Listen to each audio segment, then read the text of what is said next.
like Gabe's joining. One second. Hello, Gabe. Everybody. Hey, there you are. Hi, Gabe. How are you? I'm good. How's it going? Good, good. Good to see you. Good to see you too. Can you hear me okay? We can hear you. Yeah. Great. Does my lovely floral background excite you? Very, very nice. Yes, very nice. Awesome. Gabe, do you have slides that you're going to show and you're going to show from your end? I do. You want to see them? Do you want to do a quick test? Yeah, why not? Okay. Okay. 1 second. So I think we've got you set up as a panelist now, so you can share. Yep. How's that look? Okay, perfect. Oh, sorry. 1 sec. Gabe, also, hey, this is Roll. How are you? Hey, good. How are you? Good, good. You had emailed and mentioned that you wanted two invites. Are you presenting from another device, or is this just your one device? No, you know what? I just decided to do it. I have like a little recording studio set up in my walk-in closet. Okay. And normally I would use that for extra quiet, but today it's very quiet here. So okay, I figured I'd just do it from my workstation. Does this look okay? You're a few seconds laggy in the voice sound, but the presentation looks fine. My personal video and voice are lagging. Is that what you're saying? Yes. Huh. Maybe like a 3-second lapse. Strange. Strange. Like now I just saw you talking, so it's strange. Yeah, that is weird, especially because like I am, 1 second. We had some issues last week with one of our webinars also, and I just wanted to be prepared just in case you need to like pick up your cell phone and dial in. And you can leave the video on and mute your computer, and you could talk over this phone line, and you still would sound pretty good. So I don't know if you want to do that now or you want to like wait a little bit. Well, it's 15 minutes out. Okay, hold on.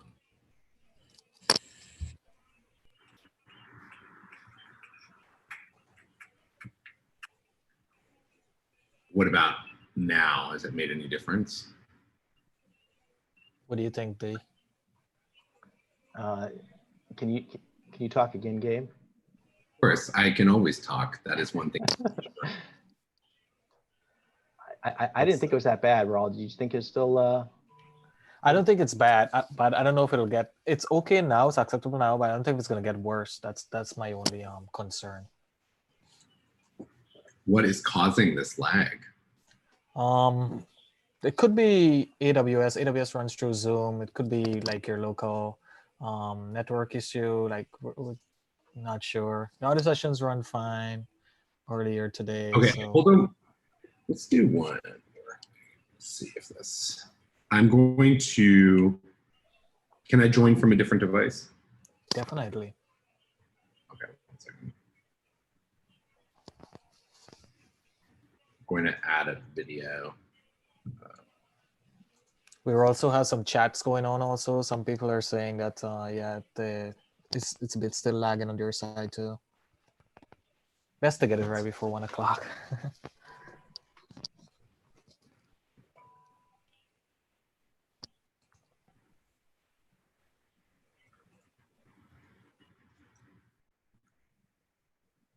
Okay.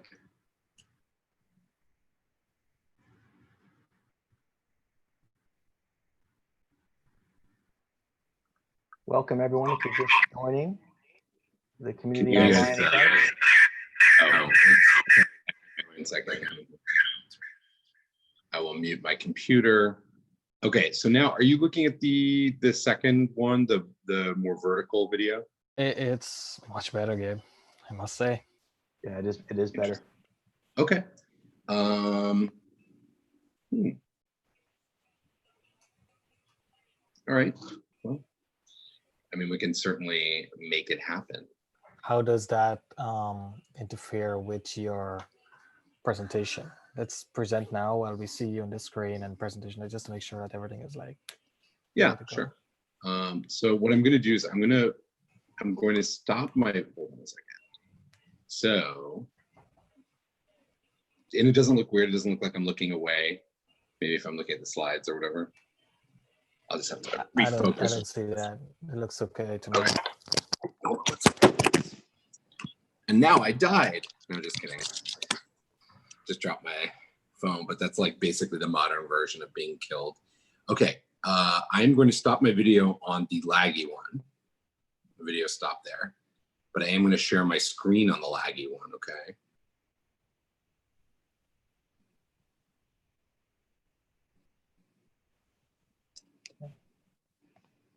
Can you guys hear me? Do you see my screen now? We see your background, yes, and we see your video.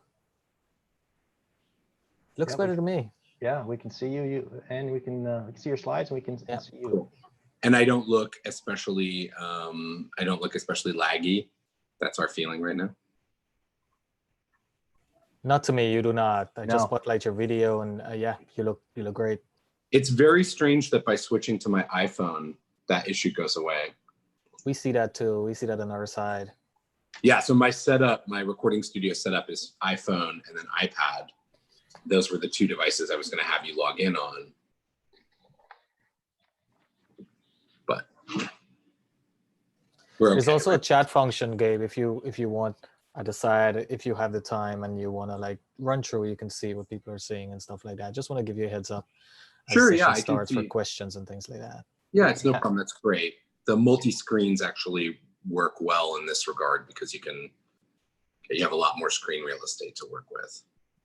Yeah, Gabe, we actually have two audiences running. We've got the Zoom webinar audience, and we also have a YouTube live audience as well participating. So, so for the Zoom webinar, obviously those folks can't see each other. They can't come off of mute. I've asked them to ask their questions via the chat. So as they come in the chat, I'll kind of monitor that throughout the session, and then during the Q&A, I can help kind of ask the questions on their behalf. And Okay.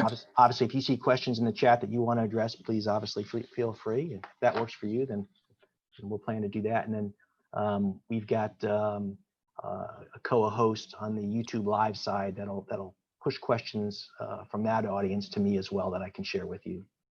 Okay. We just got a piece of feedback that the audio is very spotty, FYI, from someone. I don't know what they mean by that, but let me 1 second. Gabe, it could be on that person's side. Is anyone else seeing? Could you? Yeah, we're getting Yeah, audio is fine. If you are experiencing spotty issues and you're attending the session, I'm gonna enter in the chat right now how you can dial in if you need to dial in and hear on video, hear on audio, sorry, and you can watch Gabe on video. That Awesome. awesome. Is the dial-in link. I'm sorry, that's a dial-in phone number, the meeting ID. If you need a dial-in from another country code, just put the chat in the link please mention in the chat and we would be able to get you that dial-in code. Thank you, guys. No, thank you. Looks like our numbers are increasing here as we get closer to 1 p.m. Eastern time. Welcome, everyone. Community Online Academy. We're here with our speaker, Gabe Zickerman. We're going to start at 1 p.m. Eastern time promptly. Happy to have you here. We run our Community Online Academy every Thursday, all day. We run over 100 sessions on Thursdays and start at 5 a.m. Eastern time and run till almost 10 p.m. Eastern time. So everything from a kids track to an adult track, from leadership topics to eating healthy and fitness classes and that kind of thing. So hopefully if this is your first time joining us, that you'll continue to join us and come back each Thursday. Thursday's a great day to be here. Not that it's any different from any other day under quarantine, but we'll just go with Thursday's an amazing day. Do you want me to connect an outboard microphone, or does the audio sound like good enough? I guess Zoom is never very high quality, but does it sound good enough? I think it sounds okay. If you Sounds wanted, good, great. if you wanted to try it, we could try it if it's something that's easy to do. But I think it sounds good. Okay, yeah, it's not necessary. It's just more being like a perfectionist control freak. So, welcome to my world. Looks like our participants all think it sounds good as well. That's good. That's cool.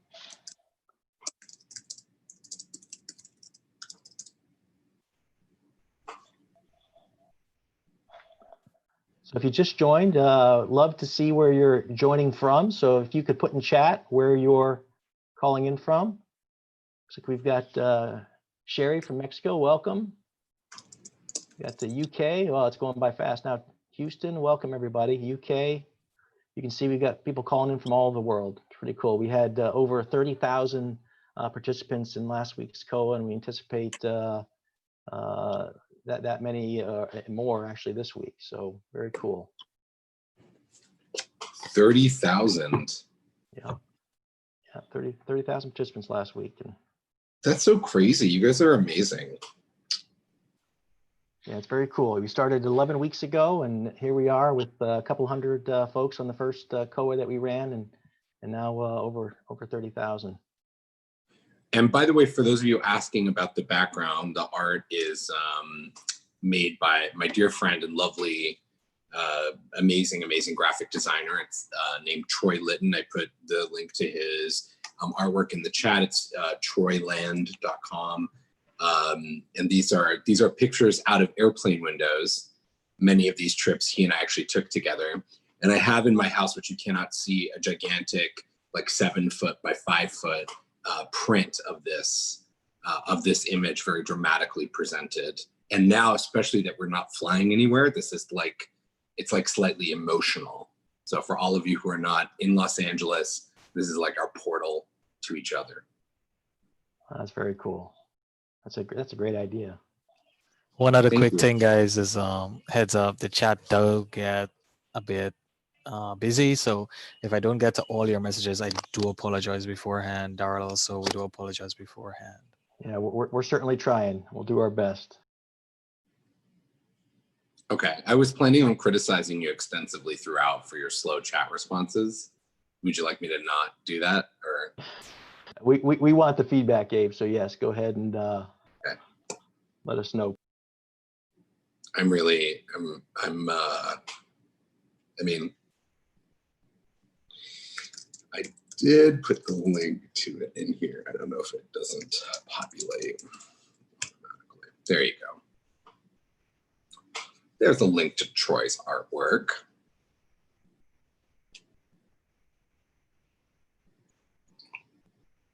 LOL to you too, Sabrina. LOL.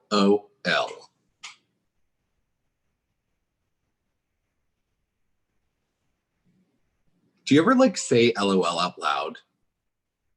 I feel like that's a weird thing that you would actually just like say LOL instead of just laughing. Like, it's not the same. It's not a very high quality response. Okay. Yeah, apparently a lot of people say it. Some even with Eastern European accents. Okay, wait, I'll do my mom and then run up to the start of this. So my mom is from Hungary. So she has a very extreme Hungarian accent that if you remember Zsa Gabor, hello, darling. You remember Zsa and Eva Gabor, my mom basically sounds exactly like that. And so when I was a kid, and they were on Green Acres, right? Josh was on Green Acres, or Ava was on Green Acres. And I remember being like, Mom, they sound like you. And my mom was like, yes, actually, I grew up in the same apartment building as they did. So everyone, I'm 1 degree removed from Zsa and Eva Gabor. I just wanted you to know that. That was my long, winding way of star checking myself today. That's very cool. Is it though? It's kind of just braggy. I'm embarrassed that I remember the show Green Acres though. I think. I mean, the theme song, right? Green Acres is the place for me. I mean, it's a very, very like.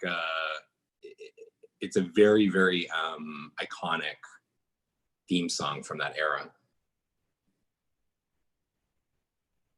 Like I Dream of Jeannie and Beverly Hillbillies and the Addams Family. Those all feel like the same genre to me. Yes, go darling. Exactly. Ava and Zsa Zsa Gabor were the original drag queens. They would have killed on RuPaul's Drag Race. Killed.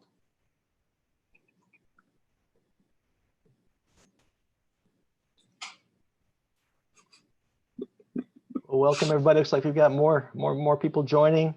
Welcome to the Community Online Academy. We're going to get started here at 1 p.m. promptly here with Gabe Zickerman and Failosophy, and thrilled to have you all here. Hopefully, you know, if you haven't joined us before, you'll come back to visit us at another COA session. We run these every Thursday from 5 a.m. to almost 10 p.m. at night. Over 100 sessions that we run, and adult tracks, kids tracks, everything from health, fitness to leadership. So thrilled to have you here, and thank you for joining us.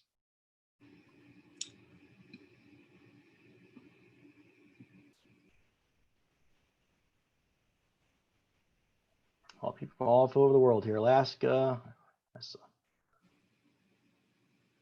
I feel like we just got to Melbourne, Australia. Did we? I missed that one. Yeah.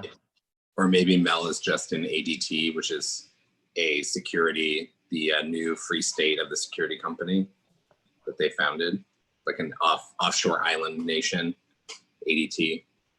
Everyone responds to everything immediately. Oh, look, we're over 1,000 people on. Yeah, that's cute. It's climbing fast. Everyone, if you're just joining us, we've got actually two audiences here. We've got our Zoom webinar audience, and we also have a YouTube live audience that are attending. If you're not familiar with the Zoom webinar, you won't be able to see each other. You won't be able to unmute. So your communication has got to be through the chat. So I encourage you to open up the chat window. If you have questions during the session, please put them into the chat, and Raul and I will do our best to kind of monitor the questions that come in, and we'll have a Q&A with Gabe at the end, and Raul and I will do our best to get to as many questions as we can. So again, as you have questions, please put them in there, and then again at the Q&A, we'll ask you to put the questions in the Q&A. For those of you that are in the YouTube live audience, if you have questions, please ask your questions. We've got moderators there that are pushing your questions to me too, so that I can get those to Gabe as well. So please feel free to use the chat for your questions. And we're gonna get started here. Actually, it's 1 p.m. right now. So I said we'll get started promptly. So here, Gabe, if you're ready to go, I will kick us off here. I am so. Oh yeah, go ahead. I'm so ready. So welcome again, everyone, to Community Online Academy. It's my pleasure to introduce our speaker, Gabe Zickerman. He is an entrepreneur, author, public speaker, mentor, and teacher. His 3 books and dozens of workshops on gamification and behavioral design have set the standard in teaching how to build for engagement across many industries and countries. Gabe has co-founded 6 high-tech companies in his career, always at the forefront of emerging technologies such as gaming, artificial intelligence, machine learning, and their interface to human behavior. His latest project focuses on the 4th industrial revolution and the future of work. Again, it's my pleasure to introduce our speaker and friend of Next Jump, Gabe Zickerman. Hello, everybody. So amazing to be here and see everybody from around the world. It's kind of great. I am, backed by some artwork from Troy Litton. It's troyland.com. And it makes me think about all the places that I've been and all the places we'll go. But today, for the next little while, we're going to go on a virtual journey into some of the most extreme and interesting aspects of people's behavior. So let's start with my personal experience. So June 4th, 2018 was far and away the worst day of my life to this point. And it was because on that day, Apple announced the launch of a product called Screen Time, which many of you may be familiar with. On the iPhone, it's designed to help you, stop overusing your devices. Of course, everyone's got that turned off right now since we're at home. And that's a good thing. That's a really good thing for society that Apple created that product, except it competed exactly with my startup. My startup was designed to help people conquer their behavioral addictions, including screen time. And when Apple comes into your industry, they put you out of business, which is actually what happened for everybody in that category. It happens so often in the tech industry. It has a name, and that name is Sherlocking. So if you've ever heard a company say, we were Sherlock, that means Apple came into your market and basically shut you down. Now, what's interesting about this experience with the company is that this wasn't my first rodeo. As you heard in the intro, I have started 6, maybe 7 companies, depending on how you want to count it. 2 of them have been great successes. The jury's still out on the other 2, and the rest have been just a disaster, like huge failures, major implosions. And so interestingly, what I really felt from this experience was I felt like it was this very public failure. I was on television, I was being interviewed, I was traveling around the world talking to governments and teachers and everybody about that. I was on 60 Minutes, interviewed by Anderson Cooper. It was a very public thing. And it occurred to me that it was very strange that I was so upset. I mean, I had days, you guys, when I couldn't get out of bed for 2 or 3 days at a time. I thought about killing myself. It was a very it was a very extreme kind of form of loss and depression. And it was really weird because I've had all this experience. And, one of the things that occurred to me, it's I should be better at this. I started my first company 30 years ago. After 30 years of doing anything at all, I'm better at it than I was 30 years ago. And why is it that I'm no better at this? I'm no better at failing. And it prompted me to ask this question. We often hear from people, if failure is the best teacher, we often hear from people that failure is the best teacher, right? So the question is, if that's in fact true, why does no one ever teach you to fail better? Why are there no classes in failure or instruction in failure? And I thought that was really interesting. And so, my background is sort of behavioral science, and I was very interested in this question. So I started digging into it. And it turns out that there actually is a clinical diagnosis you can receive for a fear of failure. The name of that condition is aticophobia. That means you're afraid of failure. So for those of you looking for a pharmacological solution to your fear of failure, ask your local doctor if aticophobia is right for you. And so interestingly, when you look at the definition in the DSM, which is the Bible for all psychological conditions, when you look at the definition for aticophobia and the risk factors associated with it, you find that the risk factors are: 1, you've had past experiences where you failed; 2, you've learned to fear failing in different situations; and 3, you're a perfectionist. And what occurred to me almost right away when looking at this list was I don't know many people who are successful who don't tick at least 2 of these 3 boxes. So how is it possible in this sort of paradox that we are, pushed so hard to be successful, and yet, it's so challenging for us to fail? What causes that? So personally, I think it starts very early. I went to a very academically rigorous set of schools, and in childhood, it was very the teachers felt very pressured to get all this curriculum done. And I remember, if you raised your hand a few times and got the answers wrong, my teachers would say to me, you're wasting the class's time. If you don't know the answer, don't put up your hand. Now, when I say that today, when people hear that today, there's often an audible gasp in the room. I can't hear it from you, but I expect that you're oh, no way, that's terrible. I can't believe it. But the truth is, one way or the other, we kind of get this same lesson, whether it's the teachers doing it or our peers doing it or whatever. And I think, partially we have in the current climate sort of swung that pendulum too far the opposite direction. So if in my generation, it was deeply shameful to fail, in the current generation, it feels particularly parents and teachers are committed to never allowing kids to be in a situation where they can fail, which is, I think, too far the opposite direction. I think we, popped it all the way to the other side. And so I think what we really need to do is find some kind of balance between these 2 ideas. And, part of the reason why this exists is a kind of cognitive bias that is called self-enhancing transmission bias. And that's like a big wordy phrase, but let me explain it to you in really like straightforward terms. It is the idea that when you talk about your past experiences, you go back and you make them look better than they actually were. I sometimes call this success washing. And so here's one of my favorite examples of this. And this happens all the time. History is written by the victors, especially people in the tech business are very good at going back and kind of changing the story that they came up with. Often like, oh, this setback was just an opportunity to grow. And so one of my favorite examples of this is Walt Disney, and that's who you're looking at on the screen here. And we all know Walt Disney is one of the great creative minds in cinema, one of the greatest American entrepreneurs of the 20th century. So if you go and look at Walt's official biography, the one published by his fan club, the one published by the Disney Corporation, if you go look at his official biography, you will not find the following things mentioned in his bio, okay? Number one, his first animation studio that he founded, Laugh-O-Grams, went bankrupt. He was rendered penniless, borrowed $50 from his brother Roy, and moved to Los Angeles, where he created a character called Oswald the Lucky Rabbit, which actually was quite well-liked. But he signed a bad deal with Paramount Pictures, and they took the IP from him, and he went out of business again. So 2 bankruptcies. He shot Mickey Mouse to 3 different studios before somebody would actually take it. It was rejected 3 times.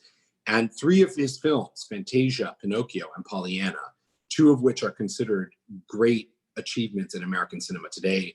Fantasia is held up as one of the most important films of the last century.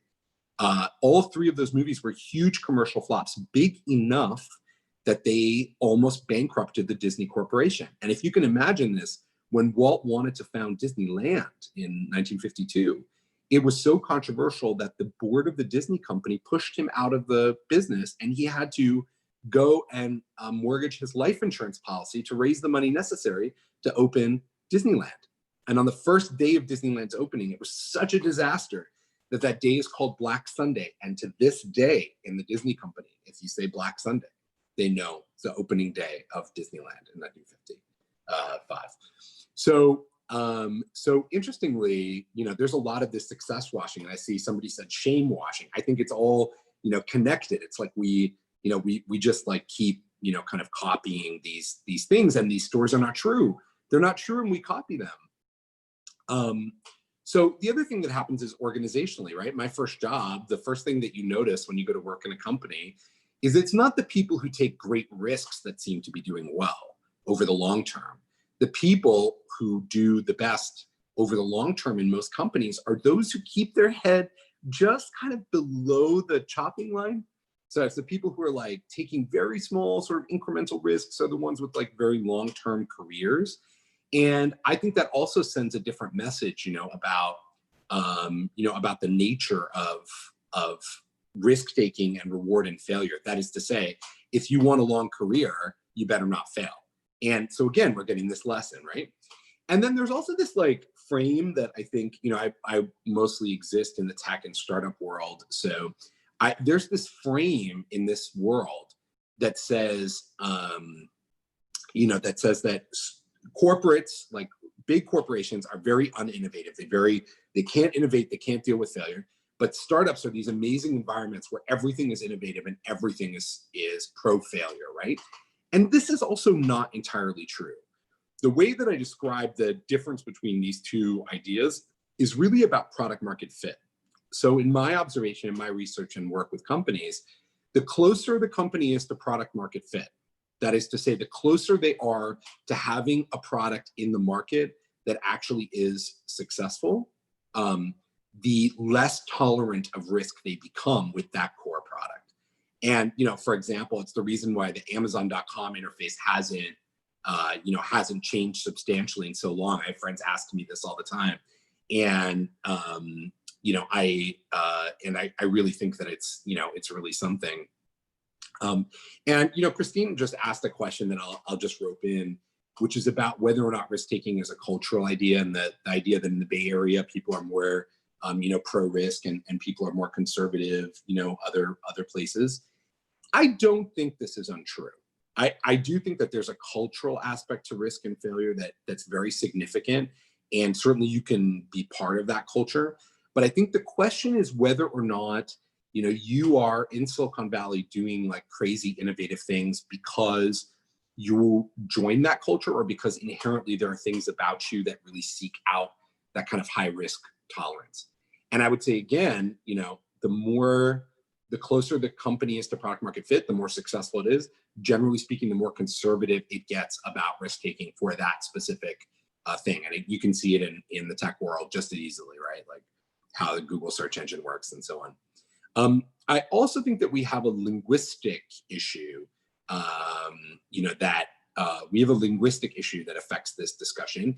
And that is that we put success and failure as opposite poles of an idea, right? So something is either a success or a failure. If you remember when I listed the companies that I started at the beginning, I sort of categorized them, right? Success, jury's still out, disaster. Okay, so we do this in our language, but there's a question when you look at really successful people who are good at taking risk, there's a question whether or not that's actually a good thing, and whether or not that's actually accurate. And I'm really, really struck by this interview with Michael Jordan in Sports Illustrated. So he was asked by the writer about his history. And he said, I've missed over 9,000 shots in my career. I've lost almost 300 games. 26 times I've been trusted to take the game winning shot and I've missed. I failed over and over and over again in my life. And that is why I succeed. Now, at first, this sounds just like the normal advice you get from people about success and failure. But if you dig in a little bit on the language, it's fascinating. Most people, when they talk about failure and success, they'll say, I failed, but then I picked myself back up again, and therefore I was able to be successful. This is this whole idea of grit or resilience that has become very fashionable and very interesting. But actually what Jordan is saying here is very important. It's not that failure leads to success. It's that failure and success coexist at the exact same time. That they cannot be disconnected from each other. They are never disconnected from each other. That one is required in order to produce the other. And they don't necessarily have this like hero's journey, from one thing to the other. And I think at the core, it's that if we didn't view failure as negative, if we didn't think that failure was a negative thing, we wouldn't need to teach people resilience.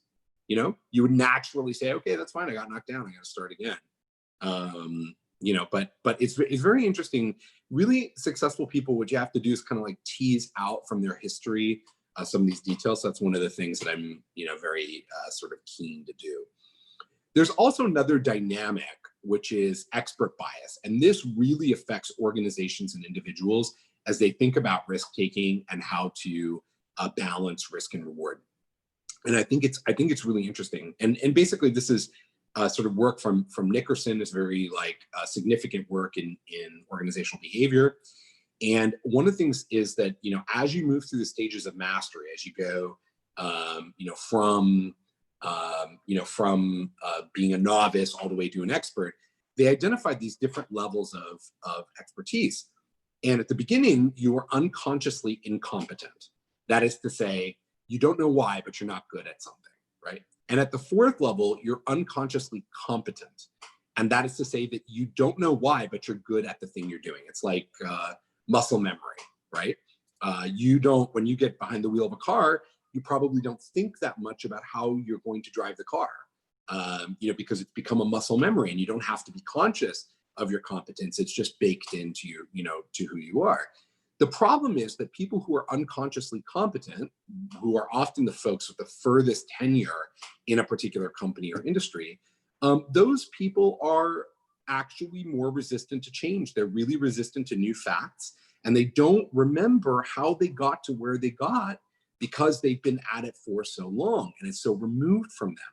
And they're often positioned as the people who should be teachers, but actually they're like exactly the wrong people for risk adoption and being pro-failure because they're so far into their world. So I think it's very interesting. Now, let's shift gears for a second. I know it's a plane crash. It's a lot for Thursday. Let's shift gears for one quick second and talk about, those are all the reasons why we're bad at failure. Those are all the reasons why failure is so difficult for many of us and for our cultures and our organizations. Now let's look at some examples of people who've really, and organizations and industries that have really embraced failure and taken a different approach to it. And I want to start with aviation. So I grew up in the aviation industry. My father worked for an airline for 35 years. And one of the things that people don't really know, especially not today, they're not really conscious of, is the fact that flying on a commercial aircraft used to be really dangerous. On average, from the start of commercial aviation through the 1990s, there was one fatality or major injury crash of a Western-built airliner every week on average. There were more than 50 crashes a week on average for a very long time in the industry. And it wasn't until, and it's hard for people to remember today, right? But there really was this like major change. And for those of us who were in the industry, throughout this time, we really saw this market change. And today we've gotten to the point where, there's almost no fatal crashes in a year. Many years there are none. And so the question is, how did they get from that, kind of very dangerous, problematic thing to this very safe thing? And actually they really leaned in on failure in a way that probably is not obvious to everyone. So I'm just going to walk through briefly the 5 main things that the aviation industry did to figure out how to deal with failure. So the first one is they removed the threat of punishment. And this is very interesting. Most people don't know that if a pilot crashes a plane, there is an international treaty that prevents that pilot from being arrested on site by the authorities. Now, again, if they are eventually found to have done something wrong, or been drinking or whatever, they can be arrested and charged. But at the moment, they are immune from arrest the moment of the crash. And the reason for that is that people figured out that if you're under the threat of punishment, you're probably going to lie and cover up what it is that just happened. And in order to ensure that there would be good safety and future improvement, you have to make sure that those people don't lie, that they tell you what they actually did and what actually happened. And so this was a very important part of the strategy. The second one is the training. Pilots twice a year, every 6 months, they have to get in the simulator and they have to, train on being a pilot. And you've probably seen the simulators, they're like mock-ups of a whole plane, and you get inside and it's really like a plane with the controls. And basically you're sat in there with a co-pilot that you don't know, and then a check pilot, an instructor sitting behind you. And they run a scenario.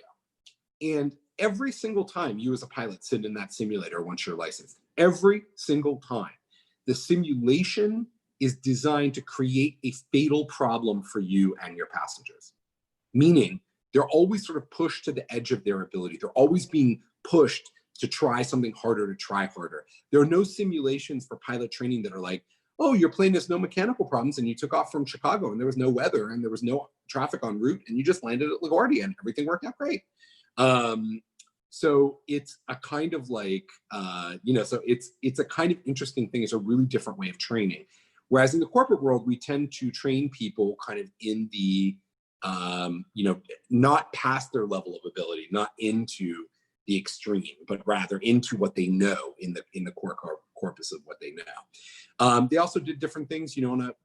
Movies often portray the cockpit of a commercial plane as being the pilot has the last word, and that is to some extent true. But starting in the 90s, they changed the policy, to a different idea, including a thing called CRM, which is cockpit resource management. And basically, the safety component there is any member of the crew may raise an issue related to safety to the pilot, and the other members of the crew are authorized to take control of the aircraft if they feel like the aircraft is in imminent danger. So just think about this very hierarchical environment. Imagine your job. It was very strict hierarchy, generally speaking, very militaristic hierarchy. And yet there's the ability for people underneath to take decisive action to prevent issues. And that really, changed the game. Pilots do full retrospectives. Every flight ends with a detailed conversation about what has happened, to the flight that just occurred. And lastly, everyone in the industry decided that they would share, accident and safety data with each other. And so the idea is that, normally, if you think about it this way, let's say the Delta was safer than American. They're not, they're about the same statistically. But let's say that Delta had figured out a bunch of stuff that made it a safer airline than American. They have an economic incentive to not share that information with the other airlines, right? Meaning, if they're safer than American, eventually over time, people will figure that out and buy more tickets on Delta and less on American. But the industry really decided that safety was so important that it overrode the kind of commercial needs. And so they share information very transparently with each other. And I see a bunch of you who are like, I think in the industry kind of commenting. And Pamela mentioned, she made the comment, too bad Boeing didn't apply these same lessons. And Pamela, you're exactly right. With the 737 MAX, part of the reason why people have been so shook by the problems with that aircraft is not just, of course, the terrible loss of life. It's that Boeing didn't follow these set of protocols that we expect them to follow. We expect them to be, engaged with the safety protocol, because this is how the industry operates.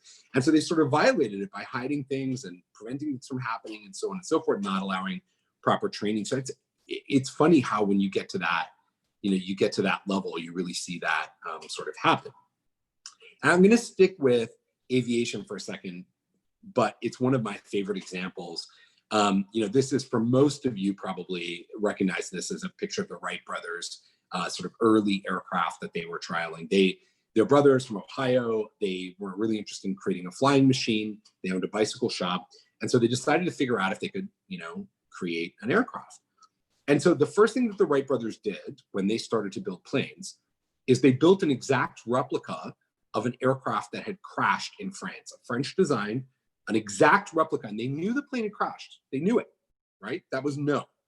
They built that exact same replica, got in a plane that they knew was going to crash, and went to fly it. Now, why would you do that? Why would you get in a plane that you know is going to crash? And I think the lesson there that they understood very well is that in order to understand what you need to do to make something work, you actually need to experience the failure there yourself. They knew that if they never learned what was wrong with that French plane, right, that they wouldn't be able to improve upon that design, that they would be sort of stuck, iterating around. So they really want to learn from that failure, and they were willing to break their own bones in order to learn from that failure.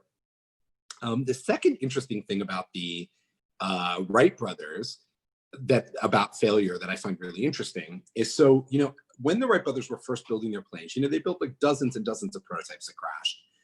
At the beginning of the aviation cycle, the Wright brothers used to go around to local towns in Ohio and put up posters and invite people to come see the air show.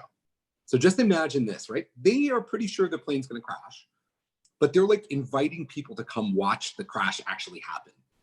And so you ask yourself the question, why would somebody do that? And the reason is they wanted feedback.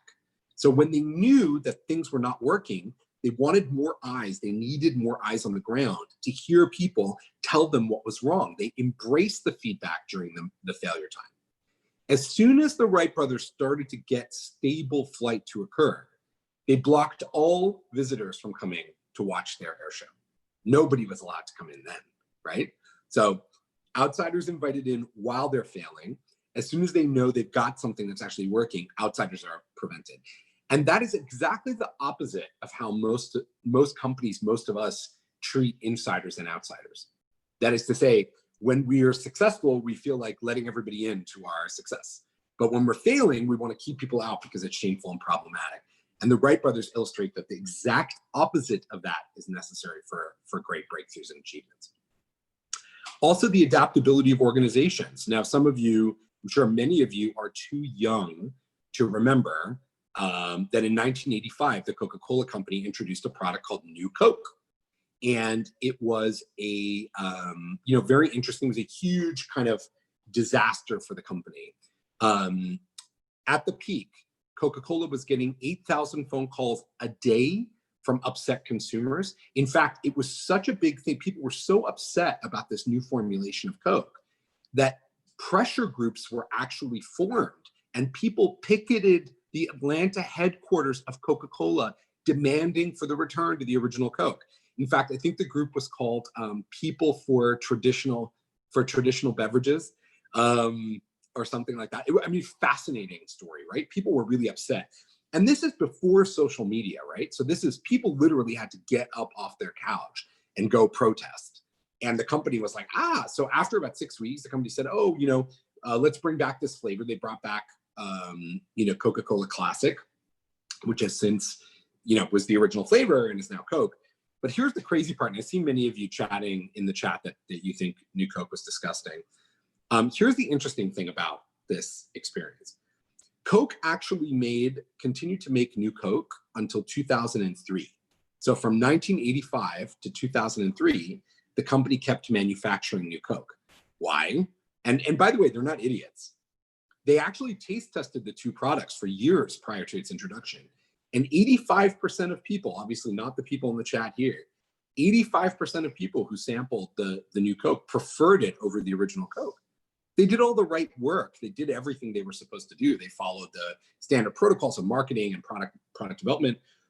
And yet it still didn't work, right? It was a marketing failure, a public relations failure. They didn't understand how strong, how strongly people felt about the original flavor. But here's the cool thing about the story. You would expect most large companies who've just been through that, such a public beating, you would imagine them to become very, very resistant to new ideas, that they would become afraid of change, that they would be uncomfortable with new ideas, that they would want to retreat into their safe, into their safe zone. And in fact, that's not what happened with Coke at all. What actually happened after the introduction of New Coke was that suddenly Coca-Cola realized, and there are many different lessons, but the one that I think is most interesting, Coca-Cola realized that there was a niche market for beverages, that they could sell beverages that a smaller subset of the population was interested in, and that they could actually make that a profitable business. So think about this for a second. When I was a kid, there were 4 sodas basically. Like you went to the theaters, there were 3 or 4 sodas maximum. There's nothing else. Now they have those mixing machines that make like 10,000 different versions of beverages, and you go into the average supermarket or corner store, and fully a quarter of the store is taken up by beverages. That niche long tail beverage business is actually a direct result. It is a direct child of the failure of New Coke. New Coke's failure and the response by Coca-Cola directly connects to the fact that we have all of these crazy beverage options. And I will tell you, as terrible as it is, I love me a diet cherry 7-Up beverage. I like it a lot. And I'm really grateful for New Coke. I never really drank it very much, but I am grateful for it. And I see, many of you talking about the different mistakes that Coke made. And I think there were plenty of mistakes in the run up to New Coke, including how they sampled it and the taste testing and the Pepsi comparison. But I find it fascinating that the company, did not shy away. Or another example of a company with a really different idea is Netflix.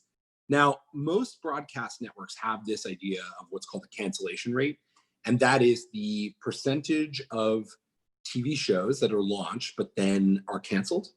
So at most networks like NBC, CBS, ABC, so on, the goal is to get the cancellation rate as close to 0 as possible. So you're trying to produce shows that are not going to be canceled because that they're going to be successful. But at Netflix, they have the exact opposite view of this particular KPI, this key performance indicator. And Reed Hastings, the founder of Netflix, has gone in public multiple times to talk about how, he gets upset if the cancellation rate of Netflix shows is too low. Because in his view, a low cancellation rate is a leading indicator that the company is not taking enough risks, that it's not establishing enough beachheads, and that in order to take risk, there needs to be a failure KPI effectively that is managed up and not down.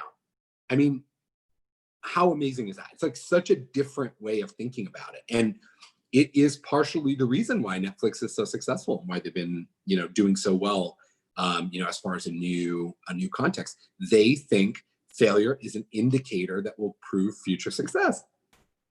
Imagine that.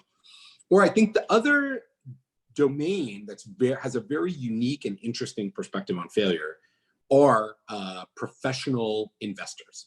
So professional investors like venture capitalists and hedge funds and so on use a concept from economics called portfolio theory.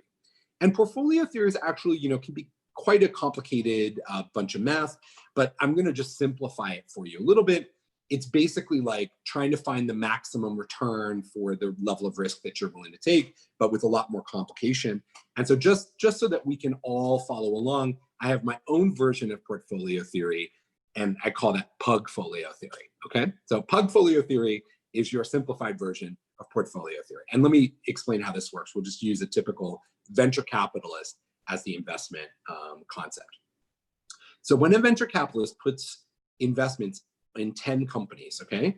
Of those 10 companies, they fully expect going into it that 6 of those companies are going to be sleeping dogs. They will never return any capital to the fund. So they're just, all the money's just going to go into a black hole. It's going to go away.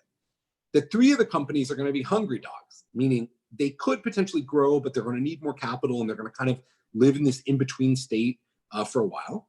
But they probably won't return more than their original investment. So they might get their original investment back, but no more. And one of them is a best in show dog.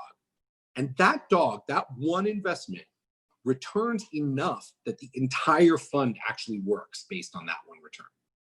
So venture capitalists go into it knowing that they're going to lose money on 9 out of 10, or just eke back what they put in out of 9 out of 10 of the investments that they make. And so most lay people, those of us who are not, investment professionals, when we look at this, right, the first thing that we think of is like, okay, how can we improve returns? Well, if we can just get one hungry dog to move over to the best in show category, and we can get one sleeping dog to move over into the hungry dog category, then we will improve returns. But actually what portfolio theory says, and what pugfolio theory says even clearer, is that if you do that, if you manage your portfolio to reduce the number of failures that you make at the bottom end, you will by definition reduce the risk-taking profile, the risk profile of your portfolio, and returns will go down, not up, okay? So trying to get rid of the failures in a portfolio, in a financial portfolio, a high-risk financial portfolio, will actually cause your returns to net go down. You've got to be able to do this in a purely incremental fashion. That's how venture capitalists do it. They're looking to make the best in show dog 10% bigger, not trying to get one of those dead, sleeping dogs to be reanimated, right? So what happens when you take money from a venture capitalist and your business is going sideways? I'll tell you, because I did it. I raised $3.5 million and then had a moment where things just blew up. What the venture capitalist says to you, I was expecting in this call, I was expecting them to be really upset and really angry and, deal with all these recriminations. What they said was like, oh, okay, are you going to return any capital to the fund? No? All right, okay, thank you. Send us the final docs. Because professional investors understand that what you need to do, the scarce resource is your time. So once you know what thing is working and what thing isn't working, you don't spend a ton of time on the thing that isn't working. You set it aside, sunk cost. What I need to do is put my time, energy, effort, capital, the scarce resources into the opportunities that are at the higher end. But in order to do that, a bunch of them also have to blow up in front of me. And so I think this is really like a different sort of way of thinking about this that can be very, very important. And it ties in a bunch of different ideas, but feel free to use the pugfolio theory in your own life. Arf, arf. Another set of companies that really do things differently, I think one of the things that has started to become popular among certain tech companies and pharma companies like Pfizer and Tata and Intuit is this idea called a Dare to Try award. So you know how many companies like give out awards at the end of the year, like, oh, this was the most amazing thing that happened all year, blah, blah, blah. And people get up on stage and they get like a little plaque and maybe they get like a little gift certificate or something like that. So at these companies, the Dare to Try movement creates an award that is for the best failure of the year. And that awardee gets up on stage exactly like the people who are getting up on stage to win the awards for the best achievements of the year. Those people get up on stage and receive the same prize, the same award, the same recognition from the company as the people who built things which were successful. Why? Seems crazy conceptually, right? To think about like rewarding people for failure. How does that work? What does that even mean? Well, the reason is because people are so resistant to failure, because they're so embarrassed about failure, because they're so unwilling to take risks, all the things that we talked about leading up to this moment. What these companies realize is they have to overcompensate to get people to take the risks that they need to create innovation.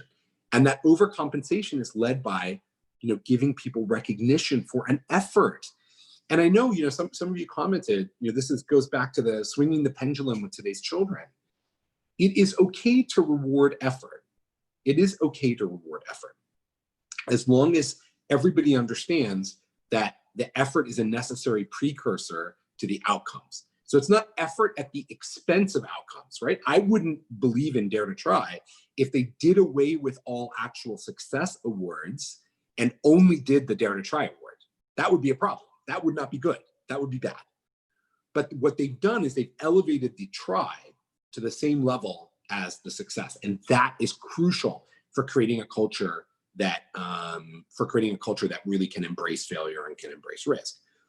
Or in some other industries like like the UK's Department of Work and Pensions, this is a very big government agency. It's accounts for 30% of the UK's total budget. It is 180,000 employees, and it's a bureaucracy. It's considered kind of not very innovative. But one of the great examples of innovation is actually the DWP. So what they realized was they serve a large number of people. There's a very established structure. So in order to create risk and foster innovation, they realized that they had to put that in a parallel process. So it couldn't be something that was baked into the core business processes that they had to do every day, because it's great to innovate, but if people can't get their welfare check, or if people can't get retrained for work, you've messed up the whole thing, right? So it had to be a parallel process. So what they did at the DWP that I love is that they created a stock market in ideas.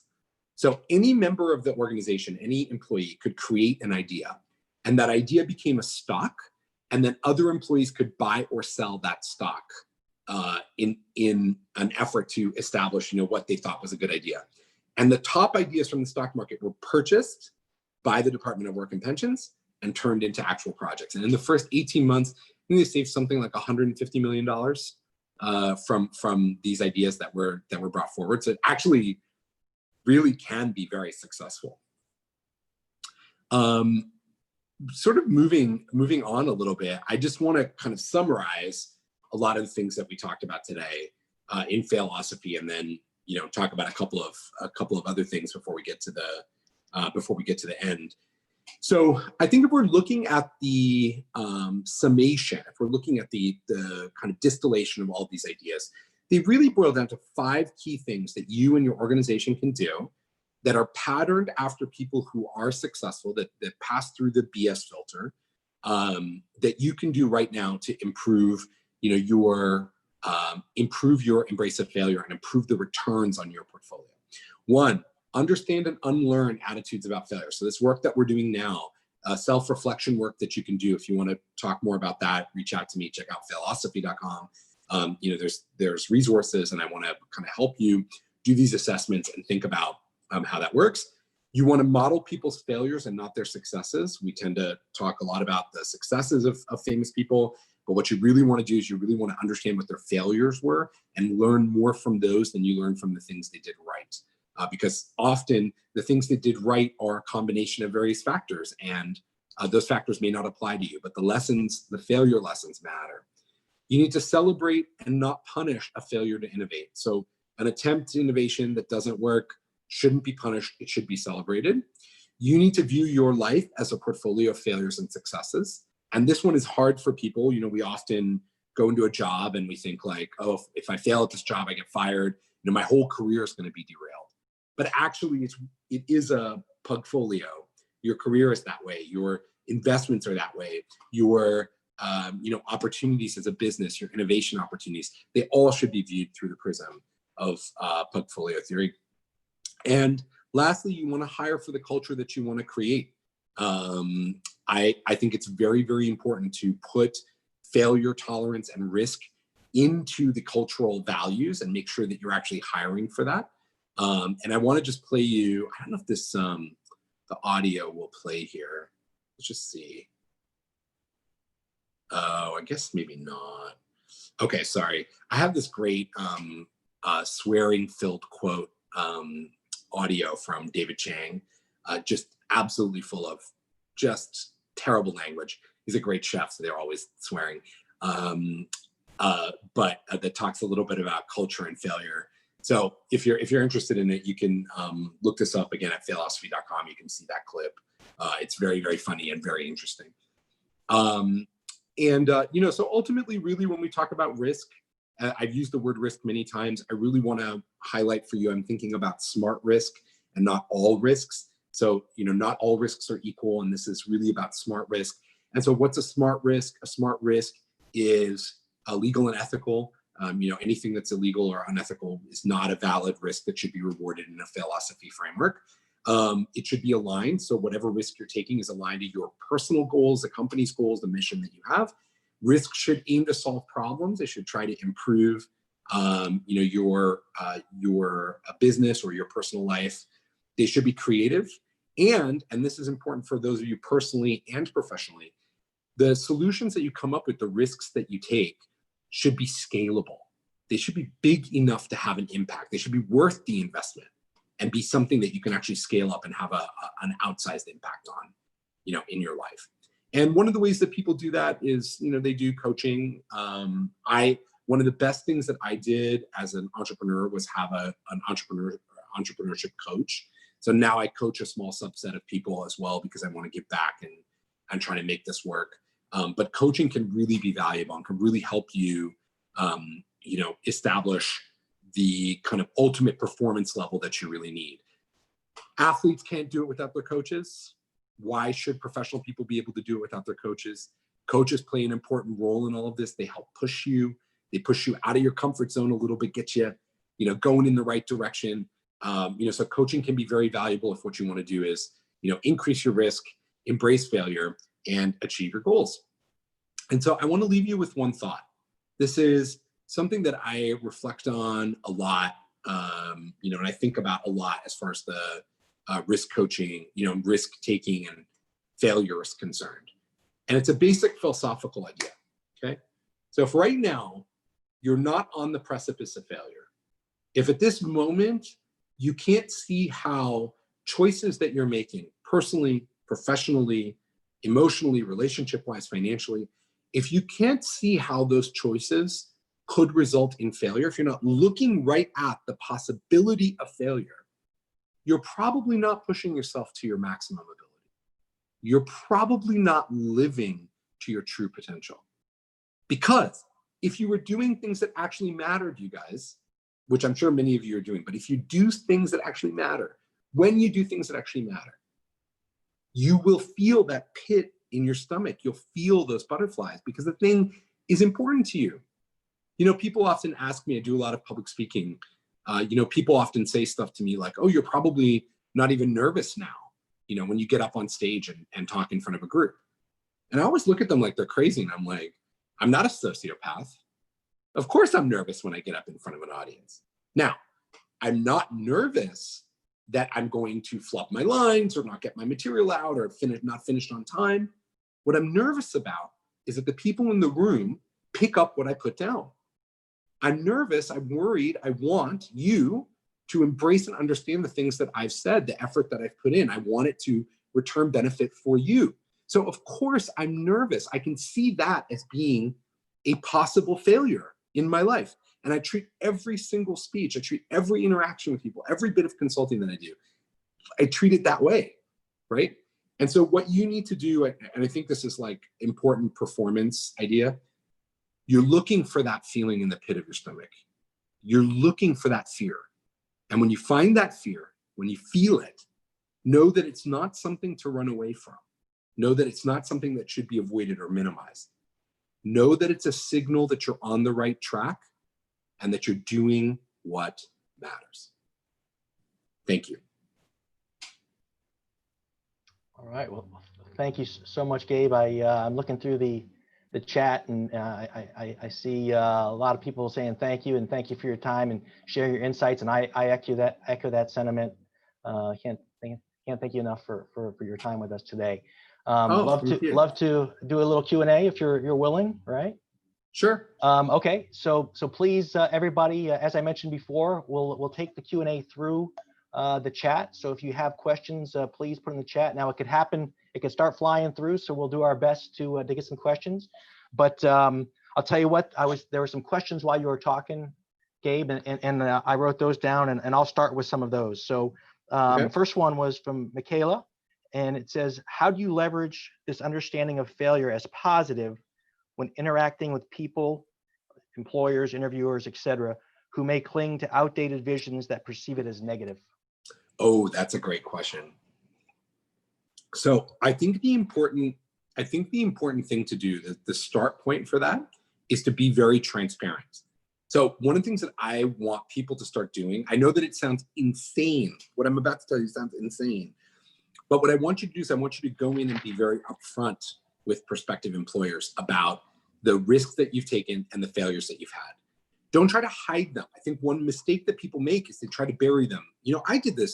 My first job out of grad school, I went to work for Cisco, and I was so excited, you guys. I was a real nerd. I finished school very young. I finished grad school at 21. And I was a real nerd, and Cisco like saw that, and I had this unique e-commerce experience, and they hired me and did a classic Silicon Valley thing where they take a 21-year-old and put me in charge of a team of 6 people on a big business and the whole thing. It was very strange. But I was so excited to be there, you know, that I was making more money than my parents put together. My parents are immigrants from Eastern Europe, refugees from communism, the children of Holocaust survivors. They struggled a great deal, you know, in sort of blue collar jobs. And I was making more money in my first job at 21 than my parents put together. And I was so excited. I was like, oh, these are my people. They told me in the introduction, they told me in the induction at the company, they said, here at Cisco, we, you know, we prefer that you ask for forgiveness and not for permission. I'm sure that many of you have heard that phrase, ask for forgiveness, not for permission, is a shorthand for this idea of embrace failure. And of course, it wasn't long before I realized that that was actually not true at all. In fact, it was the first great lie of my professional life. And then I followed this up with, you know, we decided that the job wasn't for me after about a year. It was like, you know, it wasn't a good fit.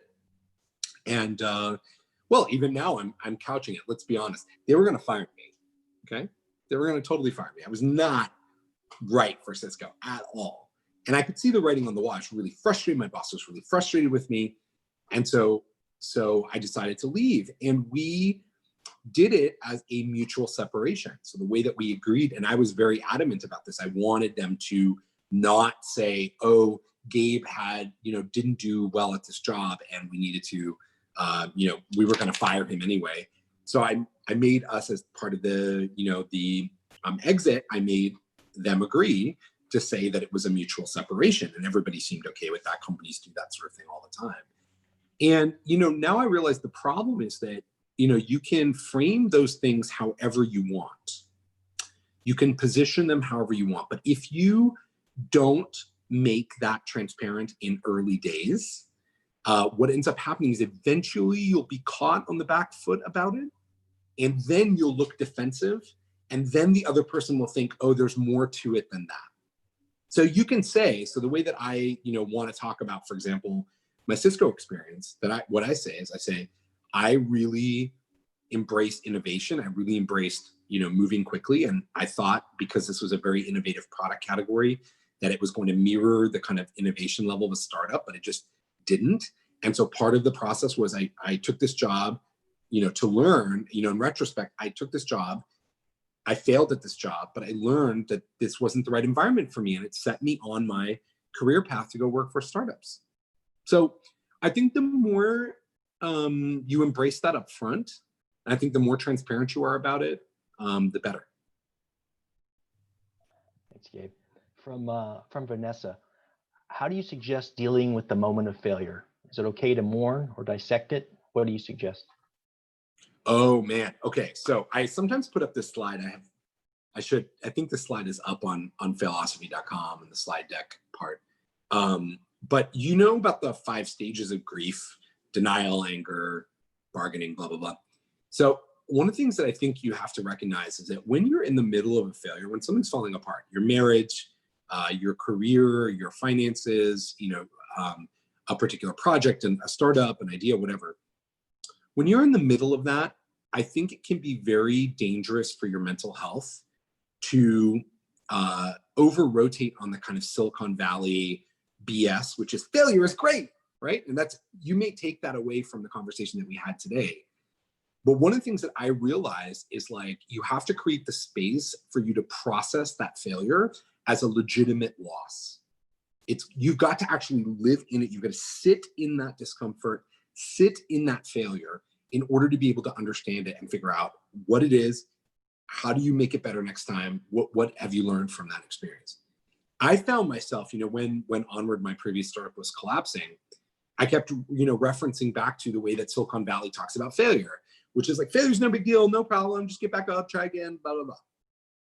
And so there I was feeling bad because something that I cared deeply about had failed, and that's normal.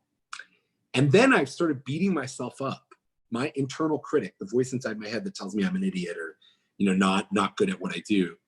Then I sat there and that internal critic started saying, well, why aren't you cool with this? Why aren't you okay with this? It's no big deal. This is, you've done this so many times. This is what startup people do. Nothing, brush yourself off, start again. And that actually made me feel bad about feeling bad. So what ended up happening was I was like, I'm neither feeling good, nor am I able to simply pretend that I'm not feeling bad. And so therefore, now I'm like just a failure at failing, which is a terrible feeling. And so I think what you have to do is kind of separate those ideas a little bit and sit in your failure, sit in that moment, deal with that moment as it is in, right there. And, when those voices inside your head start, telling you that you're dumb or you're stupid or you'll never recover or none of these things are ever going to go right, my strong recommendation for you is to embrace those voices, because those voices are actually your inner child. Oh my gosh, this conversation got so LA. Okay. These voices are actually your inner child's mechanism for preventing it from harm. It's a artifact of a time when your parents and the adults in your life and you yourself just wanted to protect yourself from harm. And it's a valuable voice to have when you are young and when you're a child, and it becomes toxic as an adult. So if you have that internal critic, my strong recommendation for you is welcome it in, say, you know what, you're right, I did fail at this. And it's okay, and I'm gonna be fine, and I'm gonna take care of you, and I'm not gonna let you, whatever, run off a cliff. So I think it's a moment. I think it's a moment of reflection, a moment of growth, and something that can actually become a muscle that you train yourself for. Okay, but we're nearing the end of our time, but I wanted to squeeze in one more question if you don't mind. So from Moeed, he asks, how do you start with Failosophy at a large organization in a way that's not too disruptive? Can we start small? Yeah, so I think a couple things that are a good idea, and I'm happy to talk with you offline about more specific suggestions or organizations that when I've worked with them. I think the first thing to do is you need to inculcate some of these ideas conceptually to people. So doing this work, doing these talks, share this talk with people internally who need to hear it. And I think you want to start by building up a conversation that says, hey, is our attitude towards risk really appropriate? Are we really embracing the opportunity for innovation the way that we need to? What are some other ideas? What are some organizations that do this differently? How could we learn from them? So you kind of want to start a sort of pedagogical educational process with people. And then what I would recommend is you apply the concepts of Failosophy to a small project, preferably an innovation project or something that you do with your excess time. Apply this idea to a small project and to a group of people who like-minded team members, and see whether or not you can change the culture, impact the outcome, drive yourself forward that way. So I think it's teach people, and then I think it's start small, and then I think it's show the example of that small start as part of the closing of the loop with teaching people. Entrepreneurs are unique risk takers. We do have a different frame of reference for how we take risks, and that isn't, to your point, that isn't appropriate for every organization. Every organization cannot operate at that level all the time. But we individually, as people, can learn to embrace those things. We can learn to operate in a more entrepreneurial fashion and bring that along with us into whatever organizations we work So I'd like to say thank you again, Gabe, for your time and sharing your insights with us today. It's great seeing you Thank you, again. guys. Thank you. And for everybody, thank you for joining us. And to Gabe's point about watching this video again, all the sessions for our Community Online Academy are posted on our website. The link has been put in the chat a few times. I think Raul would do it again, but the videos should all be in there by the end of day tomorrow. So you could go there and see this video and share it with your friends. One thing I mentioned before we started was the feedback. We run our Community Online Academy every Thursday, and we want to make it better and better each week. And to make it better, we need your feedback. So would love for you to pull out the app, your phones now, and give Gabe feedback, but also would like to give feedback to me and Raul too, so we can get better at doing this moderator thing. So what I'd like to do is I'd like to share my screen, and what I have first is a QR code that'll take you right to the feedback app, assuming you have it downloaded. Hopefully you've downloaded already, and it'll take you right into the app, right to Gabe, where you can put his feedback in the app for us. So I will share my screen.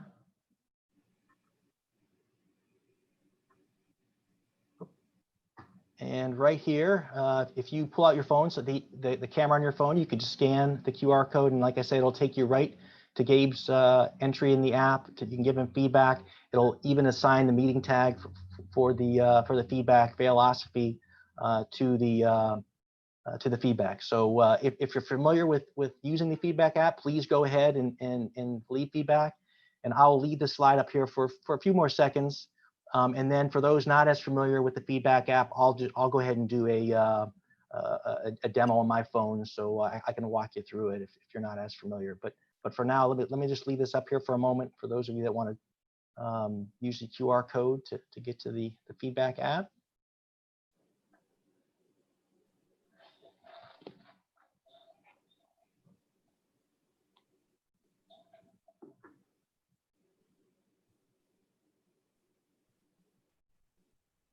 Okay.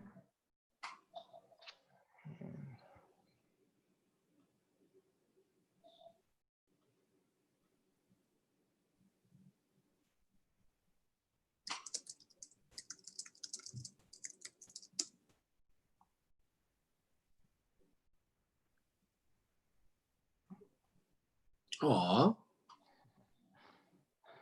All right, so hopefully you can see my screen now. This is the main page of the feedback app. If you use the QR code, it would have taken you right to Gabe's page. But if you didn't use the QR code, I'll walk you through how to do that now. At the bottom, you'll see the plus sign, which is the give button there. If you select that, and then in the search, you can type in Gabe's name.